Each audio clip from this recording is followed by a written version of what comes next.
మీ బిడ్డ ఒక్కడే ఒక వైపున ఉన్నాడు. ఫలాన్ని మంచి చేశాము అని చెప్పుకునే దానికి ఒక్కటంటే ఒక్కటి లేని వాళ్ళంతా కూడా ఈ రోజు ఏకమవుతా ఉన్నారు. మీ ఇంట్లో మంచి జరిగి ఉంటే మీ బిడ్డకు తోడుగా మీరే నిలవండి, మీ బిడ్డకు సైనికులుగా మీరే కదలండి.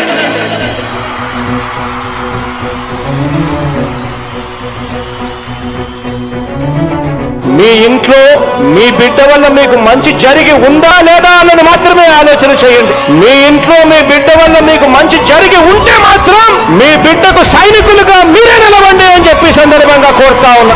ఇచ్చిన మాట తప్పితే ఓటు వేయొద్దని చెప్పిన దమ్మున్నడు జగను. చెప్పిన మాట చెప్పినట్టుగా చేసిన మా రాజన్న కొడుకుర జగను. ఏ కష్టం రావద్దని పేద గుండెకు ప్రతి పథకం పంపిండుర గడప గడపకు. పులి గడపలో పులి పుట్టినట్టే పుట్టిండురా. జెండలు జత కట్టడమే మీ ఎజెండా, జనగుండల గుడి కట్టడమే జగను ఎజెండా. బలిరా బలి బలిరా బలిరా పులి వెందులలో పుట్టి జైల్లో వేసినప్పుడు జైల్లో ఉన్నప్పుడు పోయి ఈ పవన్ కళ్యాణ్ మద్దతు ఇచ్చే అలాంటి నీచమైన రాజకీయాలు చేసిన పరిస్థితి పవన్ కళ్యాణ్ అని చెప్పేసి కూడా చెప్పడం జరుగుతూ ఉంది. ఏదున్నా కూడా స్వతహాగా పార్టీ పెట్టడం, సొంత పార్టీ ఏర్పాటు చేసుకోవడం, ప్రజలకు మేలు చేస్తామని చెప్పేసి ఆలోచనలు ప్రజలు ఉన్నప్పుడు నీవేం చేసినావంటే పోయి ఆయనతో కలిసి కుంభక్కాయ జగన్మోహన్ రెడ్డి ఓడించాలనే ప్రయత్నం చేస్తే ప్రజలంతా ఒప్పుకునే పరిస్థితి లేరని చెప్పేసి కూడా నేను చెప్పడం జరుగుతూ ఉంది. ఎందుకంటే దాదాపుగా గతంలో 5 ఏళ్ళలో మనం విడిపోయిన తర్వాత రాష్ట్రాన్ని విడిపోయిన తర్వాత చంద్రబాబు నాయుడు అనుభవిస్తామని చెప్పేసి ఆయన మద్దతు ఇచ్చినారు. ఆయన ముఖ్యమంత్రి అయినాడు. 5 ఏళ్ల పరిపాలనలో 3 లక్షల కోట్లు ఏమైనాయో తెలీదు, ఎవరికి ఇచ్చినాడో తెలీదు. మళ్ళా రాష్ట్రాన్ని అన్ని విధాలుగా అప్పుల పాలు చేసిన పరిస్థితి చంద్రబాబు నాయుడు. అదే జగన్మోహన్ రెడ్డి ఖజానా ఖాళీ చేసినా ఆయన ముఖ్యమంత్రి అయిన తర్వాత వనరులు సమకూర్చుకొని అదే 3 లక్షల కోట్లతో 2,70,000 కోట్ల ప్రజలకు ఇచ్చినాడు. ఏ విధంగా కూడా ఆయన ప్రజల పరంగానే 140 సార్లు బటన్ వచ్చినాడు. ఆ 140 సార్లు బటన్ వచ్చినప్పుడు ఏ విధంగా కూడా అవినీతి జరగకుండా పనిచేసినటువంటి పరిస్థితి ఉంది. అమ్మఒడి, చేయూత, చేదోడు అన్ని విధాలు ఆటో వాళ్ళకి, రజకులకి, నాయ బ్రాహ్మణులకి, టైలర్లకి అన్ని విధాలుగా బటన్ వచ్చిన పరిస్థితి రాష్ట్రంలో ఉంది. అదే కాకుండా ఆయన ఆరోగ్యపరంగా కూడా అన్ని విధాలుగా ఈరోజు కార్యక్రమాలు చేస్తూ ముందుకు పోతా ఉన్న పరిస్థితి ఉందని చెప్పేసి చెప్పడం జరుగుతూ ఉంది. దాదాపుగా ఈ 2 సచివాలయాలు ఉన్నాయి ఈ మధ్యలో. దాదాపుగా 32 కోట్లు 20 లక్షల రూపాయలు ఈ గ్రామానికి వచ్చింది. దాదాపుగా 32 కోట్లు ఈ గ్రామానికి వచ్చిందంటే ఎప్పుడైనా ఏ ముఖ్యమంత్రి అయినా ఏదైనా చేసినా అని చెప్పేసి ఆలోచించుకోండి. ఈరోజు జగన్మోహన్ రెడ్డి గారు ఉన్నారు కాబట్టి 32 కోట్లు పెద్ద గ్రామానికి చేయూత ద్వారా, అమ్మఒడి ద్వారా, తర్వాత రైతు భరోసా ద్వారా, పెన్షన్ల ద్వారా, ఆసరా కింద ఇన్ని రకాలుగా ఈరోజు 32 కోట్ల గ్రామానికి వచ్చిందంటే ఈరోజు ఉన్నటువంటి ఆలోచన విధానాన్ని, జగన్మోహన్ రెడ్డి ఆలోచన విధానం చూడండి అని చెప్పేసి కూడా నేను చెప్పడం జరుగుతూ ఉంది. ఈరోజు ఉండే పరిస్థితుల్లో మీరంతా గతంలో కూడా మంచి మెజార్టీ ఇచ్చిన ఈ గ్రామానికి మళ్ళీ వచ్చినాం. ఏదున్నా కూడా మీ అందరు సహకారం కావాలని చెప్పేసి కోరుతా ఉన్నాం. మీ అందరు మద్దతు ఉండాలని చెప్పేసి మేము కోరుతా ఉన్నాం. ఏదున్నా ఇక్కడ ఉన్నటువంటి లోకల్లో ఉన్నటువంటి అందుబాటులో ఉండే వ్యక్తి, మీకు అన్ని విధాలుగా సహకారంగా ఉండే వ్యక్తికి మీరు సపోర్ట్ చేసి మద్దతు ఇచ్చి గెలిపించుకునే బాధ్యత ఈ మధ్యలో ఉన్నటువంటి రైతు సోదరులకి, బీసీ, ఎస్సీ, మైనార్టీలకి ఈరోజు మీరంతా కూడా సహకరించాలని చెప్పేసి కోరుతా ఉన్నాను. ఈరోజు మైనార్టీలు కానీ, బీసీలు కానీ, ఎస్సీలు కానీ, ఎస్టీలు కానీ ఈరోజు వెలుతురు వచ్చిందంటే జగన్మోహన్ రెడ్డి గారు గుర్తింపు తెచ్చినటువంటి పరిస్థితి ఉంది. ఎందుకంటే ఓటు బ్యాంక్ అనే మాట్లాడిన వాళ్ళంతా కూడా తెలుగుదేశం పార్టీ వాళ్ళు మీతో ఓటు వేయించుకున్నారు కానీ 14 ఏళ్ళు పరిపాలించినారు కానీ ఏ రకంగా కూడా సహకారం అందించిన పరిస్థితి లేదు. ఈరోజు జగన్మోహన్ రెడ్డి గారు బీసీ, ఎస్సీ, మైనార్టీలకు ప్రాధాన్యత ఇస్తూ రాజకీయంగా కూడా ఈరోజు మహిళలకి రిజర్వేషన్లో 50% రిజర్వేషన్ లోకల్ బాడీలో ఇస్తూ, ఉద్యోగాల్లో కూడా 50% ఇస్తూ ఈరోజు రాష్ట్రాన్ని ముందుకు తీసుకుంటున్న పరిస్థితి ఈ రాష్ట్రంలో ఉందని చెప్పేసి కూడా మీ అందరికి తెలుసు. ఇలాంటి బీసీ, ఎస్సీ, ఎస్టీ మైనార్టీ ప్రాధాన్యత ఇచ్చిన తర్వాతే ఈరోజు ఇక్కడ ఉన్నటువంటి మధు సోదర్ డాక్టర్ గారు కూడా ఎమ్మెల్సీ పదవి వచ్చింది. అదే కాకుండా మండల్ ప్రెసిడెంట్గా బీసీ వ్యక్తి మన పంపాపతి భార్యకు వచ్చింది. అదే దానమ్మ గారికి. అదే కాకుండా మున్సిపల్ చైర్మన్గా బీసీ మహిళకు వచ్చింది.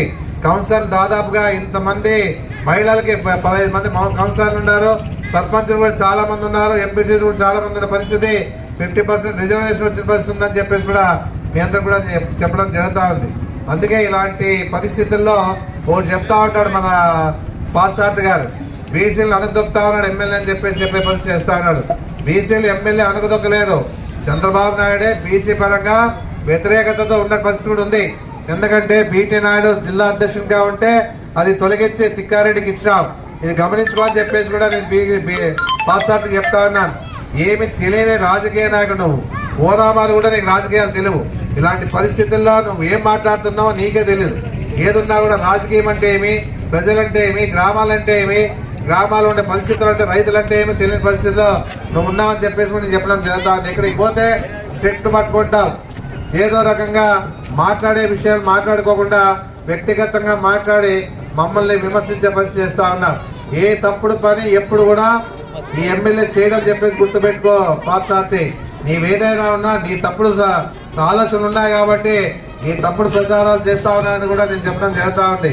ఏదున్నా మీ ఉన్నత కుటుంబం నుంచి వచ్చిన వాళ్ళు ఈ రోజు మూడు చోట్ల పోటీ చేసి మేము ఎమ్మెల్యేగా గెలుస్తున్నట్టు పరిస్థితి. ఎందుకంటే ప్రజలు మా మీద నమ్మకం పెట్టుకున్నారు కాబట్టి ఈ రోజు 3 సార్లు గెలిచి మళ్ళీ మీ ముందుకు వచ్చి ఈ రోజు నిలబడతా ఉన్నా అంటే ఈ రోజు వాళ్ళ ప్రజాదరణ ఏముందని చెప్పేసి ఆలోచించుకోవాలని చెప్పేసి మనం చెప్పడం జరుగుతూ ఉంది. ఏదున్నా కూడా అందుబాటులో ఉంటాం, పలుకుతాం. ఏదున్నా కూడా అవసరాలు వచ్చినప్పుడు వాళ్ళకి అవసరాల పరంగా మేము మద్దతు పలుకుతాం. అంతేగాని ఈ మాదిరిగా ఎక్కడి నుంచి వచ్చి చిత్తూరు జిల్లా నుంచి వచ్చి ఇక్కడికి వచ్చి ఈరోజు నాకు ఓటు వేయండి అని చెప్పేసి నేను ఉండే వాళ్ళు ఎవరు ఓటేసే పరిస్థితి లేదు. ఎందుకంటే ప్రశాంతమైన వాతావరణంలో ఈరోజు ఆదోని ముందుకు పోతా ఉంది నియోజకవర్గం అంతా కూడా. ఈ పరిస్థితుల్లో విభజించి పాలించాలనే ప్రయత్నం చేస్తా ఉన్నాం. ఏదో బీజేపీ మద్దతుతో పార్టీ నుంచి నిలబడి ఈ రోజు వచ్చి ఓట్లేమని చెప్పేసి అడిగే పరిస్థితి మీకుంది.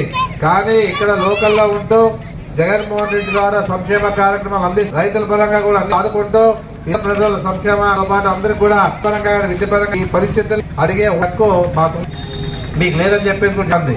ఈరోజు మీనా అన్నాడు అక్కడ ఆదోళనలో, ఆయన కూడా అన్నాడు ఏదున్నా కూడా మీ నోరు అదుపులో పెట్టుకోమని చెప్పు, ఏదున్నా కూడా అదుపులో పెట్టుకునే చెప్పడం జరుగుతాం. ఏదున్నా కూడా ఇష్టానుసారంగా మాట్లాడే అలవాట్లు మాకు లేవున్నా కూడా ఈ రోజు మీ వాళ్ళు మాట్లాడే మాటలు వదిలేసి మా మీద పడే పరిస్థితి వస్తా ఉంది. నువ్వు కూడా ఏదున్నా కూడా మేము ఎవరు కూడా యువతులు కూడా ఈ విషయంలో కూడా వెనకడిగేసే పరిస్థితి లేదు.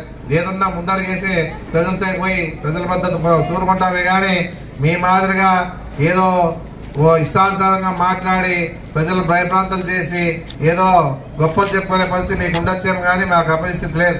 ఏదన్నా ప్రజలు మద్దతు ఇచ్చేదానికి వాళ్ళు రెడీగా ఉన్నారు. ఏదన్నా కూడా ఫ్యాన్ అనే దానికి ఓటేసి గెలిపించే బాధ్యత వాళ్ళ మీద ఉంది, చేస్తా అని చెప్పేసి కూడా నేను చెప్పడం జరుగుతూ ఉంది. నువ్వు ఎన్నిసార్లు చెప్పినావంటే ఒక మా పలికి దాన్ని 3 సార్లు రిపీట్ చేశాం. మేమేం గాజులు వేసుకోలేదని చెప్పేసి మాట్లాడినాం. ఇది అవసరం లేదని చెప్పేసి కూడా నేను చెప్పడం జరుగుతూ ఉంది. ఏదున్నా కూడా నువ్వు ఏం చెప్తావు చెప్పుకో, ఏదున్నా నీ సత్తా నువ్వు చూపించుకో, నా సత్తా నేను చూపించుకుంటాను. ఏదున్నా కూడా అంతేగాని నీ మాదిరిగా అబద్ధాలు చెప్పేది కానీ ఏదున్నా కూడా ఈ రోజు ఈ పార్టీ చేసే కార్యక్రమాలు చెప్పుకుంటూ ముందుకు పోతూ ప్రజల మద్దతు తీసుకుంటామే కానీ ఏమి చేయని మీరు మాట్లాడే హక్కు లేదు, ప్రజలకు పోయే హక్కు లేదని చెప్పేసి కూడా నేను చెప్పడం జరుగుతూ ఉంది. మీరంతా ఈర్ష్యా ద్వేషాలతో ఉన్నారు. ఎంతసేపు ఉన్నా జగన్మోహన్ రెడ్డి దించాలని ఎక్కడ ప్రయత్నం చేస్తా ఉంటే లోకల్లో మీరంతా కూడా మమ్మల్ని దించేదానికి ప్రయత్నం చేసా ఏ విధంగా కూడా సాధ్యమయ్యే పని కాదు. దేవుని దయ ప్రజల సహకారం ఉందని చెప్పేసి కూడా నేను చెప్పడం జరుగుతూ ఉంది. ఏదున్నా మన గడప తిరిగినప్పుడు కూడా ప్రతి ఇంటికి తిరిగినాం. సమస్యలు ఉన్నాయి, గ్రామాల సమస్యలు ఉన్నాయి. గ్రామాల సమస్యలు లేవని చెప్పే పరిస్థితి లేదు. ఏదున్నా చెప్పుకుంటాం, చేస్తాం. దాదాపుగా ఈ ఊరికి 80 లక్షల రూపాయలు ఏర్పాటు చేశాం.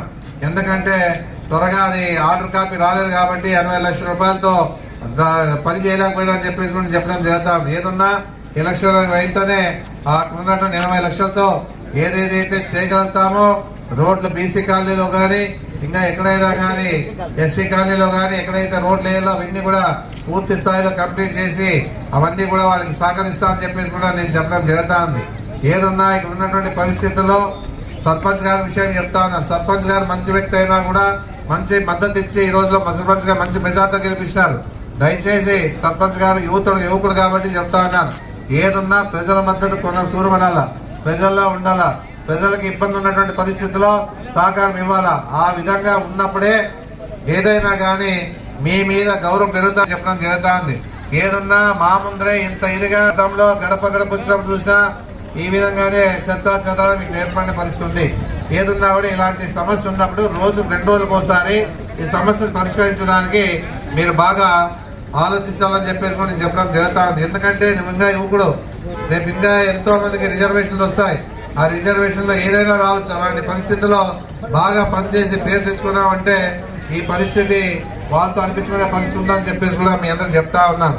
ఏదున్నా ఇలాంటి మంచి కార్యక్రమాలు గ్రామాల్లో చేసి మంచి పేరు తెచ్చుకుంటే ఈసారి నీకు అన్ని విధాలుగా ప్రజలు అండ ఉంటారని చెప్పేసి కూడా నేను చెప్పడం జరుగుతూ ఉంది.